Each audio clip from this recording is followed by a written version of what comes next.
One of the first things that I think comes to mind, and neither of us do this, but a lot of the traditional tales that have been passed around Appalachia, all of Appalachia, for as long as Appalachia has been settled by European people, are the Jack tales. And so, you know, Jack from Jack and the Beanstalk, those stories have come over. I think they started in the 1540s or something like that, and they came over to America through the British colonizers. They also went out, if you go anywhere in the world that the Britons colonized, you'll hear Jack tales.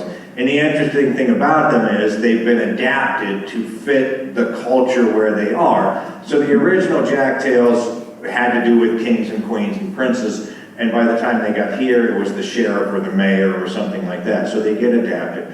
But one of the reasons I think Jack tales survive so long in Appalachia, or maybe it's the other way around, is that Jack never brags. And one of the very first things I learned in my Appalachian Studies course from Dr. Carr at West Virginia Western was that Appalachians don't brag. We do brag, we just do it real subtly.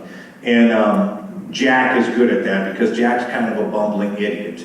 And he goes out into the world, there's some kind of problem, and the first thing Jack does is he's generous. He meets the little gray man or the little gray woman, and she says, do you have anything to eat? And Jack doesn't. He has half a crust of bread and a pint of milk, and he says, I don't have much, but I'll give you half of what I have.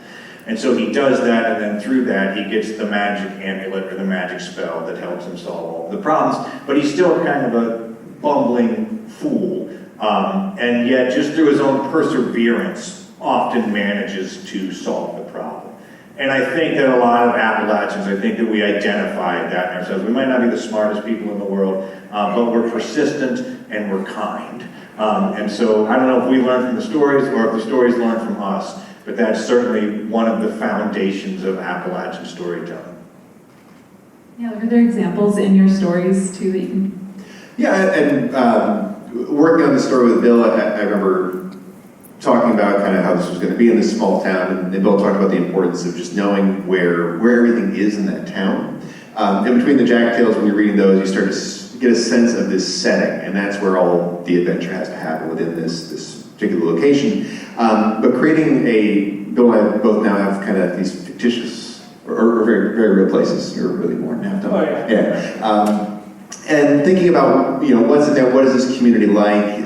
If it's a small town, what are the interconnections? How does everybody get to know each other? And then I think as you build this place, and as you start to tell a lot of stories that are located in a place, you start to meet characters along the way that even if they're not in the story, just knowing that they own this shop down at the end, like Skip Singh's shop, I wrote for a story 5 years ago that he had a sign and trophy shop. That always made mistakes and caused other mayhem. So like, just knowing that you have these places that you can always go to and you can figure out what adventures would happen if you were really in that place. But focusing just on the community aspects that you find, I think, in every town in Appalachia.